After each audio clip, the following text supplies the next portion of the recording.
مردين الراسة عشرة كبر ناسة مردين الراسة عشرة كبر ناسة مردين الراسة عشرة كبر ناسة مردين الراسة يزاغ بالفراسة طيارة الألوان Roulé autour de moi, plus rien n'existait. Et j'ai attendu quoi? J'ai attendu quelque chose. Et ce quelque chose est arrivé le lendemain, le 18 juin, quand De Gaulle a parlé. Je crois être l'un des très rares Français à avoir entendu le message de De Gaulle le 18 juin. Pourquoi? Parce qu'à la maison, on écoutait Radio Londres. On avait acheté une radio et on écoutait Radio Londres. Et j'ai entendu le message de De Gaulle. La France a perdu une bataille, elle n'a pas perdu la guerre. Pour un garçon de 17 ans qui espérait voir son pays l'emporter malgré tout, le message de De Gaulle, c'était une espèce de lumière. Vous n'imaginez pas ce qu'a pu signifier la voix de De Gaulle pour nous en Algérie. Nous, qui voulions, qui refusions l'armistice, qui refusions Pétain, qui avons vu les mesures de l'État de Vichy, de l'État français, car ces mesures de l'État français n'ont pas tardé. Moins d'un mois après l'armistice, les mesures de Pétain sont arrivées. Et on savait que c'était la mort de la République. On savait que c'était la fin de la démocratie. On a vu apparaître subitement des gens, des nouveaux venus, et à l'école, et partout. Alors l'école a subi de plein fouet, dès le mois d'octobre 40, les décisions de Vichy. On a changé le recteur. C'était Hardy, dont tout le monde savait qu'il était partisan de l'ordre colonial, qu'il était à droite. Mes frères ont été chassés de l'école, mes cousins ont été chassés du lycée. L'antisémitisme a déferlé d'une façon effrayante dans l'université, effrayante. Ce qui était à ce moment-là dissimulé a explosé. Et donc, quand je suis rentré en Hippocagne, bon, j'ai été reçu à mon philo, quand je suis rentré en Hippocagne, derrière la chaire du prof principal, la chaire de Mathieu, Paul Mathieu, il y avait une grande photographie de Pétain, Pater Patrier, le père de la patrie. Tous les lundis matins, au lycée, le proviseur faisait ranger tous les élèves du lycée et devant un délégué du pouvoir pétiniste, ou bien le gouverneur général, ou bien le général commandant le 19e corps, ou bien le préfet, ou bien n'importe qui, le général qui commandait la Légion française des combattants, le proviseur nous faisait mettre garde à vous pour chanter « Maréchal, nous voilà, le sauveur de la France, Maréchal, la la la la la la », des conneries invraisemblables. Et moi, je me mettais au fond, pour bien montrer que je refusais cet ordre de Vichy. Je me mettais au dernier rang dans la grande cour du lycée. Je baissais la tête, je refusais de me mettre au garde à vous, et j'avais honte. J'avais une honte incroyable. Et donc, derrière la photo de Pétain, pater patriae, moustachu, nanana, un jour, du mois de novembre 41, le proviseur arrive, proviseur Lalanne, onctueux comme ça. Il arrive et il désigne 3 copains juifs qui étaient cagneux avec moi.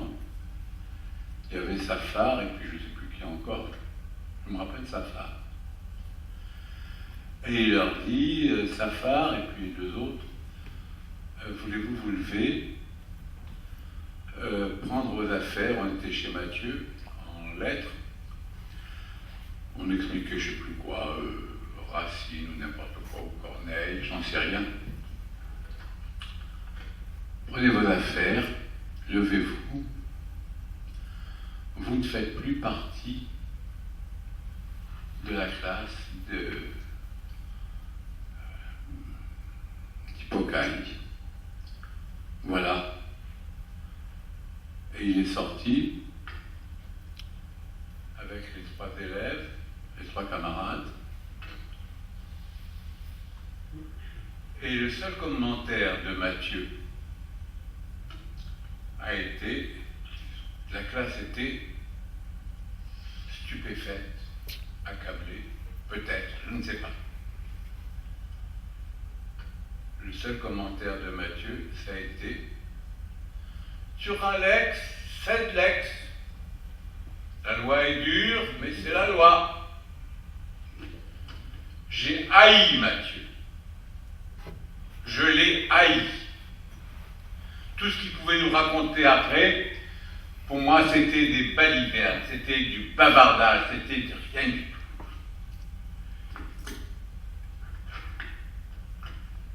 Et après, la vie a continué, bien sûr. Mes frères ont été foutus dehors de l'école. Les Juifs ont essayé de parer au plus pressé avec le consistoire qui a ouvert des salles n'importe où. Mais devinez dans quelle langue ils ont enseigné. Est-ce qu'ils ont enseigné aux enfants juifs? Ils ont enseigné en français, pas en hébreu, pas en yiddish. Ils ont enseigné en français, et ils ont enseigné quoi? Racine, Molière, Jean-Jacques Rousseau, Baudelaire, etc., etc. C'est-à-dire que malgré l'expulsion, malgré l'exclusion de l'école, les enfants juifs, péniblement, je dois vous le dire, péniblement, ont quand même reçu un enseignement à la française.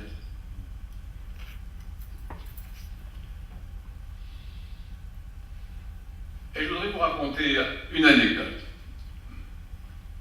Et tout ce que je raconte, c'est vrai, hein, c'est pas du baratin. Hein. C'est de l'hypervécu.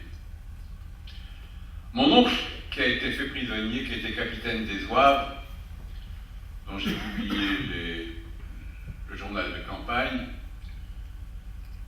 mon oncle Raoul Sebaon, qui a été traité par les Allemands dans son camp de prisonniers comme un officier français.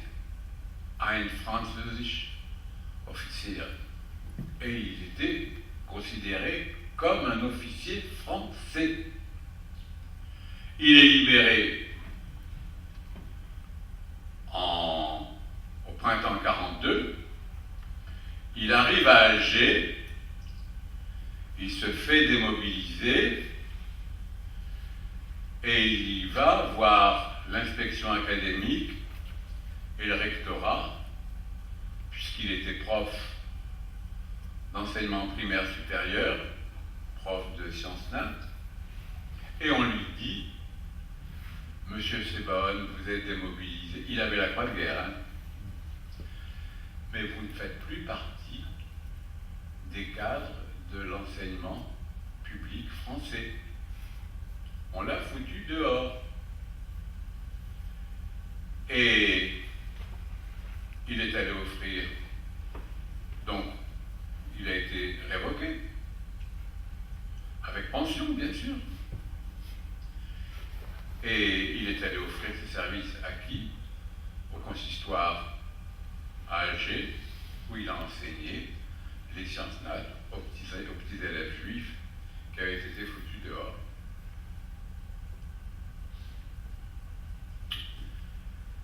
Voilà, Vichy. Après quoi, moi j'ai été mobilisé, et puis je suis revenu en 1945, après avoir libéré Lyon, après avoir libéré Strasbourg, après avoir... Bon. Et puis j'ai repris mes études à la fac. L'atmosphère était meilleure parce que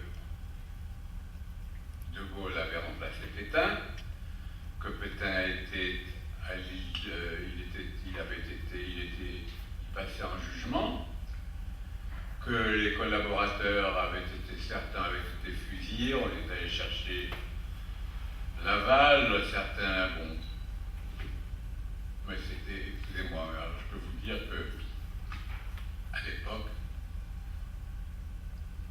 ouais, bon, enfin d'accord.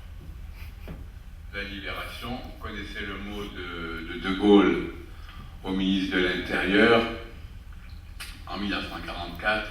Écoutez, Texier, nous rentrons en France, il faudra mettre la barre pas trop haut, la mettre le plus bas possible.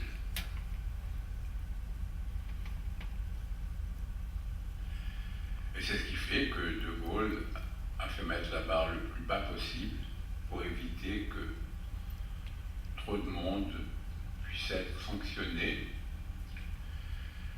et que, au lieu d'accepter les solutions de Pierre Mendès France, on a choisi Pleven et la facilité. À ce moment-là, je me suis séparé de De Gaulle avec force, parce que la guerre était terminée, mais parce que son idéologie n'était pas la mienne. Donc, je reprends mes études à Alger, je passe ma licence, très vite, hein. Très vite, j'ai passé 4 certificats en un an. À l'époque, c'était une petite performance. En octobre 1945, je passe les certificats d'histoire moderne et contemporaine. J'ai eu de la chance. Mais je savais des choses quand même. En février, parce qu'ancien combattant, je passe le Moyen-Âge, mais je bossais 18 heures par jour. Je n'arrêtais pas. En juin, je passe histoire ancienne. Là j'étais bien. Là, j'étais bien. Je lis je lisais du latin facilement. J'ai eu la chance d'avoir des profs exceptionnels. En particulier, j'ai eu un helléniste hors pair, Louis Gernet, un très grand. Et Louis Leski, un romaniste qui m'a appris de l'épigraphie, qui m'a appris de l'histoire romaine, et d'histoire romaine d'Afrique du Nord. Je sais qui est Akfarinas, je sais ce qu'étaient les Phéniciens, et j'ai eu la chance, là, j'ai eu une très grande chance, avec Leski, Chernet, Je me suis même payé une mention